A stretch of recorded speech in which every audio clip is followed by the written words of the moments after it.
Have you ever wondered why anxiety, depression, or emotional burnout seem to appear out of nowhere, even when everything in your life looks fine on the outside? Why modern mental health struggles like overthinking, panic attacks, or chronic stress keep coming back despite therapy, mindfulness, or medication? Carl Jung, one of the most influential thinkers in depth psychology, offered a chillingly accurate insight into this. Neurosis is always a substitute for legitimate suffering. In this video, we explore what Jung really meant and how this concept may explain the hidden cause behind much of today's emotional pain. If you've been searching for answers about unresolved trauma, emotional repression, or the deeper meaning of psychological suffering, you're in the right place. We're diving into shadow work, subconscious defense mechanisms, and the uncomfortable truth about why healing often requires walking straight into the pain we're trying to avoid. This isn't just about mental illness. This is about the human condition. When Jung said that neurosis is a substitute for legitimate suffering, he wasn't dismissing psychological disorders or minimizing mental health struggles. Quite the opposite. He was pointing directly at their root. Legitimate suffering is the pain we must confront in order to grow. It's the grief we never processed, the fear we refused to name, the shame we buried deep because facing it would threaten the image we've carefully built of ourselves. But here's the paradox. When we avoid that pain, it doesn't disappear. It mutates. Jung believed that unprocessed pain, when left unacknowledged, seeps into the unconscious and resurfaces as symptoms we can't explain. Suddenly, we find ourselves anxious in safe situations. We become irritable, numb, disconnected. We procrastinate. We lash out. We freeze. And we don't understand why. This is what he meant by neurosis. It's not that we're sick. It's that we've made an unconscious bargain. We've traded the raw, painful truth for a more manageable, but far more toxic reality. We've avoided the fire, but now we live in the smoke. And the smoke chokes us. Neurosis can take many forms: perfectionism, codependency, obsessive thoughts, compulsive behaviors, constant busyness. They all serve one purpose: to distract us from the pain we're not ready to face. But here's the hard truth. You can't heal what you don't allow yourself to feel. Jung wasn't romanticizing suffering, but he was calling us out. He was telling us, stop running. In a world obsessed with productivity, quick fixes, and surface-level positivity, we've become experts at avoiding discomfort. We scroll, we binge, we hustle, we numb. But beneath all that distraction lives a wound that refuses to be ignored. That's why so many people, even with success, stability, and relationships, still feel lost. Because neurosis isn't about what's happening around you. It's about what's been left unresolved within you. This is where Jung's legacy feels almost prophetic. He teaches us that the cure for neurosis is not medication alone. It's not affirmation quotes. It's not simply talking it out. It's the willingness to descend into ourselves, to sit with what hurts, to grieve what was lost, to confront the shadow. And only through that confrontation can we emerge whole.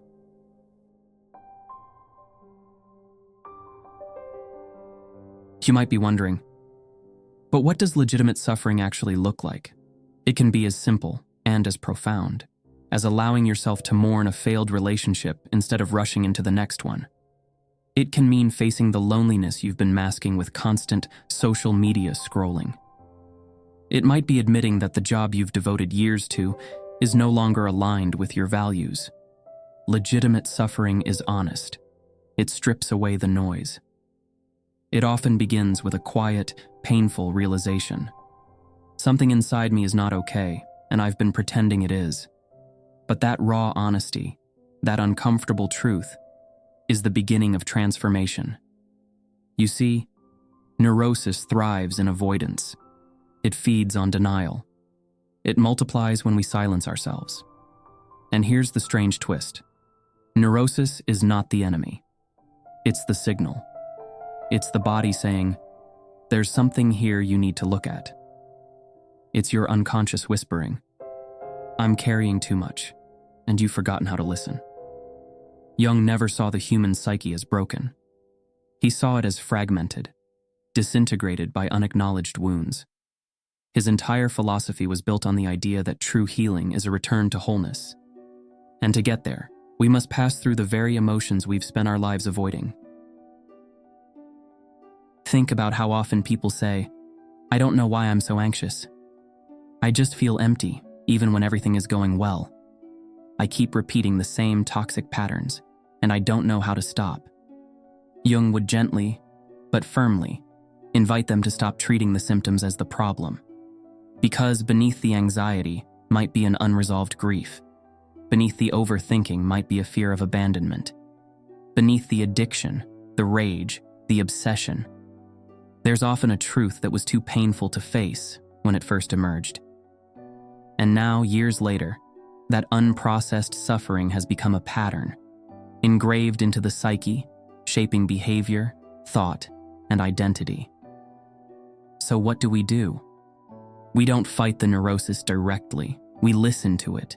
We trace it back, not to blame ourselves or get stuck in the past, but to retrieve the part of us that got lost when we chose survival over truth. To truly understand Jung's view of neurosis, we have to step into the world of the shadow. The shadow, in Jungian psychology, represents the parts of ourselves we reject or deny: our anger, our envy, our desires, our shame. Everything that doesn't fit the image we want to present to the world ends up here. And that image?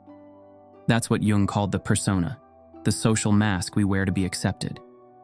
Here's the trap. When we overly identify with the persona, the good one, the strong one, the helper, the achiever, we exile everything that doesn't match it. We hide our vulnerability, our rage, our sadness.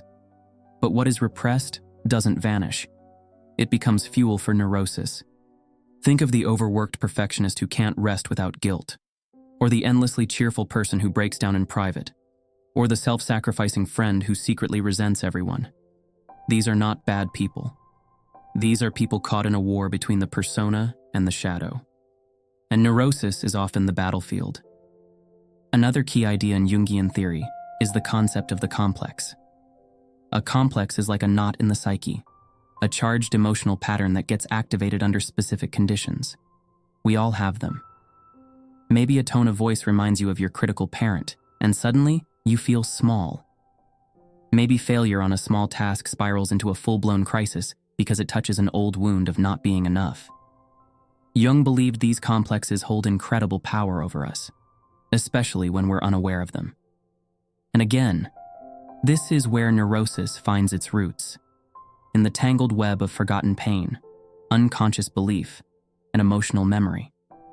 True healing means becoming conscious of these patterns, not to erase them, but to integrate them. This brings us to Jung's ultimate goal, individuation. Individuation is the lifelong process of becoming who we truly are, not the version shaped by society, not the one molded by trauma, not the persona we use to survive, but the whole, integrated self. It means owning the shadow, reclaiming the lost parts of ourselves, and building a relationship with the unconscious. It's not about becoming perfect, it's about becoming real. Jung said, "I'd rather be whole than good." That's the heart of it. Because when we're whole, we no longer need the neurosis to speak for our pain. We can speak it ourselves. And in doing so, we begin to live, not as a fragmented self, but as someone truly alive. Carl Jung lived in the early 20th century, yet his insights speak with eerie accuracy to the emotional crisis of the 21st. Today, we live in a world of constant noise, emails, notifications, deadlines, performative self-improvement. We are more connected than ever, yet more disoriented, more distracted, more divided within ourselves. We chase pleasure, we seek control, we try to be fine. But beneath it all, there's an ache, a quiet, persistent ache that whispers, something is missing. Jung understood this ache. He didn't offer easy solutions. He didn't tell us to just think positive. He knew that the human soul craves meaning, not comfort. That's why his work continues to grow in relevance today. Because unlike many approaches that treat symptoms, Jung aimed for depth, for truth, for inner transformation. He believed that suffering isn't the end, it's the beginning. It's a call inward, a summons from the unconscious, an invitation to rediscover who we are beneath the roles, the rules, and the routines. And neurosis? It's the alarm clock. Uncomfortable, yes, but essential. Because sometimes, it's the only thing loud enough to wake us up. Jung never promised that the path to healing would be easy. In fact, he said the path to wholeness often leads through the darkest forests of the soul. But he also believed in the light on the other side. He believed that every breakdown contains the seed of a breakthrough, if we have the courage to listen, to feel, to face what we've buried. That's the paradox. The thing we run from is often the doorway to the thing we seek. So perhaps your anxiety is not an enemy. Perhaps your depression is not a failure. Perhaps your restlessness is not a flaw. Perhaps they are signals, sacred messengers pointing you back to the truth of who you are. And in that light, even neurosis becomes something holy. Not something to fix, but something to follow into the deeper, richer terrain of your own becoming. So what if the pain you've been running from is not something to fear? What if it's a part of you calling you home? Jung taught us that true healing doesn't come from avoiding the storm. It comes from standing in the rain. It comes from listening to the inner voice that says, there's more to discover. It comes from being willing to face the shadows, to heal the wounds that have festered, and to stop pretending everything is fine when it's not. Neurosis is not a curse. It's a signal. It's a message from your unconscious, urging you to stop, to pause, and to look deeper. If you've been feeling disconnected, lost, or even overwhelmed, Jung would tell you, don't run from it. Lean into it. The discomfort, the anxiety, the restlessness, it's not random. It's the doorway to your true self. And while the journey to wholeness is not easy, it is worth it. Because in the end, it is not about becoming perfect.